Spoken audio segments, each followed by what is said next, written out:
আজ থেকে প্রায় এক যুগ আগে না ফেরার দেশে পাড়ি জমিয়েছেন নায়ক মান্না। কিন্তু এখনও যদি প্রশ্ন করা হয় বাংলাদেশের সিনেমা জগতের সবচেয়ে জনপ্রিয় নায়ককে, তবে আজকে এই এক যুগ পরে এসেও সরল মনে বেশিরভাগ উত্তরই আসবে নায়ক মান্নার নাম, যিনি বাংলাদেশের সিনেমা জগতে দীর্ঘদিন ধরে দুর্দান্ত অভিনয় করে একচেটিয়া রাজত্ব করেছেন। সে সময় দেশের পুরো সিনেমা জগতই যেন মান্না নির্ভর হয়ে গিয়েছিল। একজন মান্না তার অভিনয় প্রতিভার দ্বারা মন জয় করে নিয়েছিলেন এদেশের বুড়ো থেকে যুবক, এমনকি বাচ্চাদেরও। মান্না মারা যাওয়ার পরেও এমন অনেক শিশুর জন্ম হয়েছে যারা মান্নার অভিনয় দেখে আনন্দ পান। একজন মান্না দর্শকদেরকে শুধু যে বিনোদিতই করতেন তা কিন্তু একদমই নয়। তার সিনেমাতে বরাবরই ফুটে উঠত সমাজের নানান গুরুত্বপূর্ণ অসঙ্গতি এবং নানান গুরুত্বপূর্ণ দিক। তার অভিনয় শিক্ষা দিত আমাদেরকে অন্যায়ের প্রতিবাদ করার। কিন্তু 2008 সালে হঠাৎ তার চলে যাওয়াটা এখনও যেন রহস্য হয়ে আছে এদেশের সিনেমা জগতে। সেই সাথে রহস্যজনকের মতোই তার একজন সাধারণ যুবক থেকে হুট করে এত বড় একজন অভিনেতা বনে যাওয়াটাও। আমাদের আজকের এই ভিডিওটি সেসব রহস্যজনক এবং চাঞ্চল্যকর তথ্য নিয়েই সাজানো হয়েছে।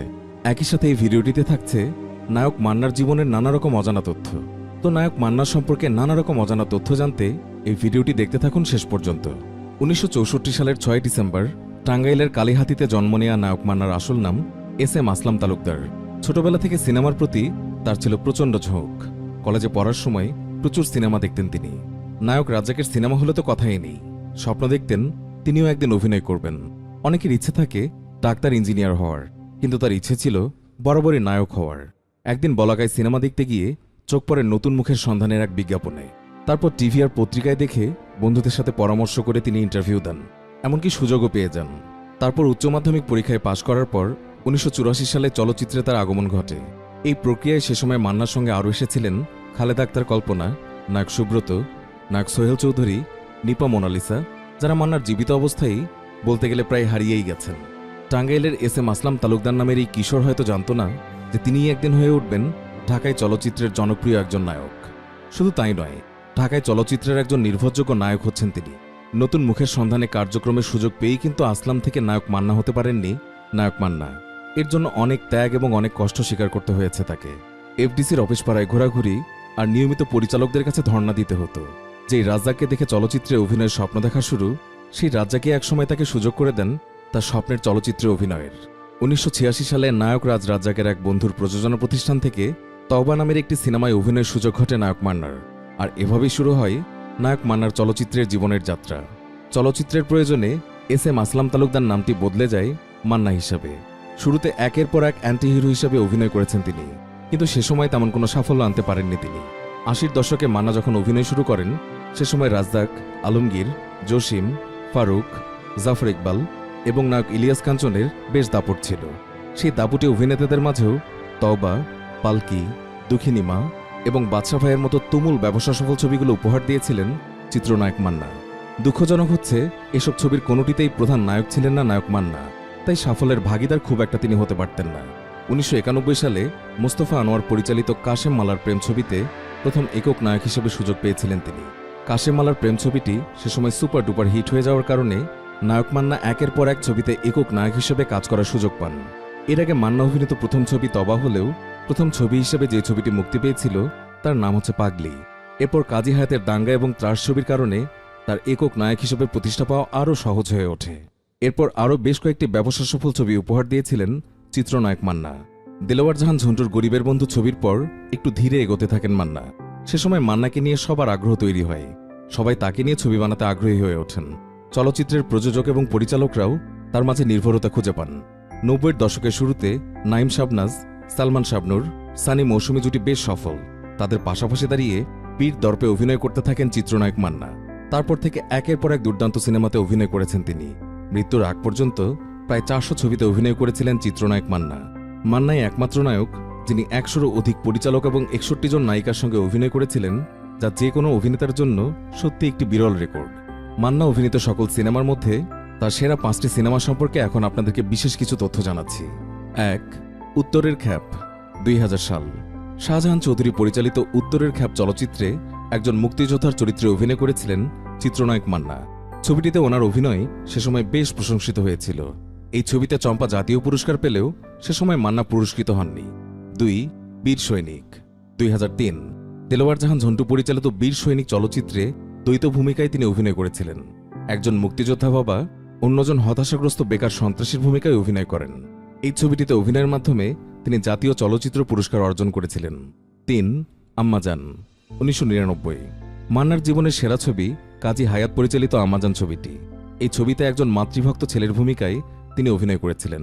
ছবিটি দারুণ ব্যবসা সফল হয়েছিল। আয়ুব বাচ্চুর কণ্ঠে আম্মাজান গানটি এখনও জনপ্রিয়।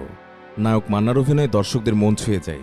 আম্মাজান চলচ্চিত্রটি সেরা চিত্রনাট্যের জাতীয় পুরস্কারও পেয়েছিল। ৪. লুটতরাজ, 1997। মান্না প্রযোজিত প্রথম সিনেমা লুটতরাজ পরিচালনা করেন কাজী হায়াত। উনি প্রথমবারের মতো ওই সময়ের জনপ্রিয় দুই নায়িকা দিতি এবং মৌসুমীকে একসাথে অভিনয় করিয়েছিলেন এই ছবিতে। গানগুলো জনপ্রিয় হওয়া ছাড়াও এই চলচ্চিত্রটিও বেশ ব্যবসা সফল হয়েছিল। ৫. দাঙ্গা, 1991। কাজী হায়াত পরিচালিত দাঙ্গা ছবিতে একজন মুক্তিযোদ্ধা পুলিশ অফিসারের চরিত্রে অভিনয় করেছিলেন চিত্রনায়ক মান্না। অত্যন্ত চ্যালেঞ্জিং চরিত্র হলেও বেশ ভালোই অভিনয় করেছিলেন তিনি। এমনকি বয়সে বড় সুচরিতার সঙ্গেও বেশ ভালোই মানিয়ে গিয়েছিলেন। ছবিটি আন্তর্জাতিকভাবে পুরস্কার পাওয়ার পাশাপাশি জাতীয় পুরস্কারও লাভ করেছিল। 1997 সালে নায়ক থেকে প্রযোজনায় আসেন চিত্রনায়ক মান্না। মান্নার প্রথম ছবি লুটতরাজ সুপারহিট ব্যবসা করে।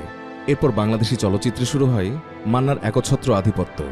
একের পর এক মুক্তি পেতে থাকে মান্না অভিনীত বেশ কয়েকটি চলচ্চিত্র। বেশিরভাগ ছবি জনপ্রিয়তা পাওয়ার পাশাপাশি ব্যবসায়িক সফলতাও পেয়েছিল। সবাই মান্নাকে নিয়ে একের পর এক ছবি বানাতে থাকেন।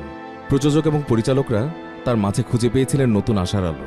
এর আগে 80 দশকের সুনেত্রা, নিপা মোনালিসা থেকে শুরু করে চম্পা, দিতি, রোজিনা, নতুন, অরুণা বিশ্বাস এবং কবিতার মতো সিনিয়র নায়িকাদের সঙ্গে অভিনয় করে যেমন সফল হয়েছিলেন, তেমনি মৌসুমী, শাবনূর, পূর্ণিমা, মুনমুন, সাথী, স্বাগতা, শিল্পী এবং লিমাদের সঙ্গে তার ছবি ব্যবসায়িক বেশ সফলতা পেয়েছিল। 2008 সালের 16 ফেব্রুয়ারি সারা রাত শুটিং করে বাসায় ফিরে বুকে প্রচণ্ড ব্যথা অনুভব করেছিলেন নায়ক মান্না। ভোর 6টার দিকে উত্তরার বাসা থেকে একাই গাড়ি চালিয়ে এসে তিনি ভর্তি হয়েছিলেন ইউনাইটেড হসপিটালে, কিন্তু সুস্থ হয়ে আর বাসায় ফিরতে পারেননি তিনি।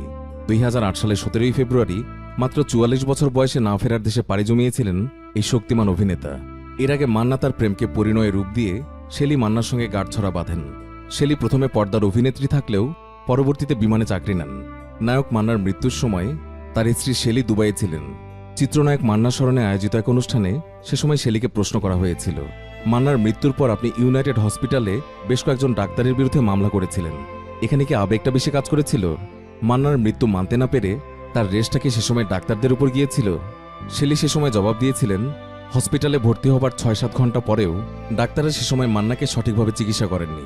তাদের অবহেলার কারণেই সে সময় মান্নার মৃত্যু হয়েছে। আর আমি আজও বিশ্বাস করি ডাক্তারের অবহেলাই মান্নার মৃত্যুর প্রধান কারণ।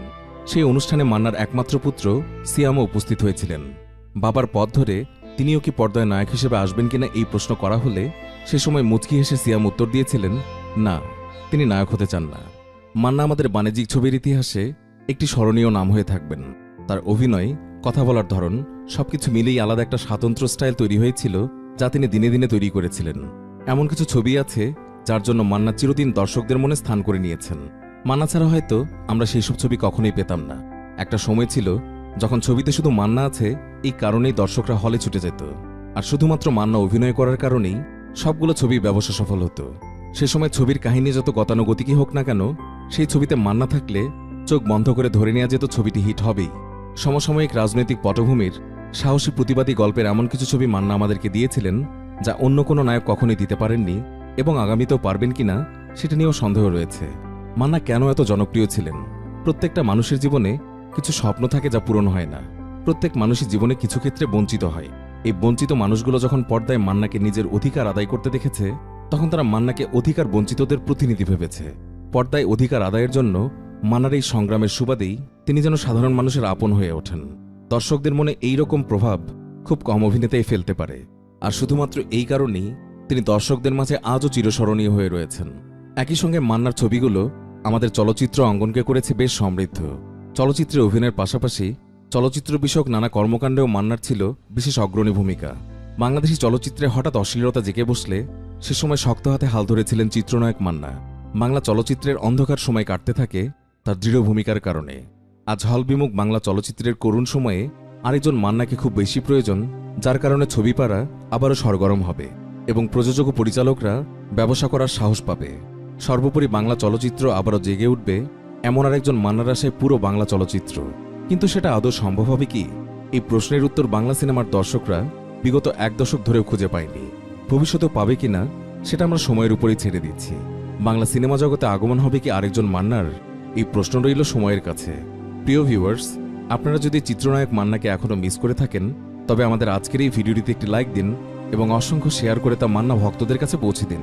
তাহলেই বোঝা যাবে মৃত্যুর এত বছর পরেও তার জনপ্রিয়তা ঠিক কতখানি রয়েছে। এবং অবশ্যই কমেন্ট করে জানিয়ে দিন চিত্রনায়ক মান্না অভিনীত আপনার পছন্দের চলচ্চিত্রটির নাম।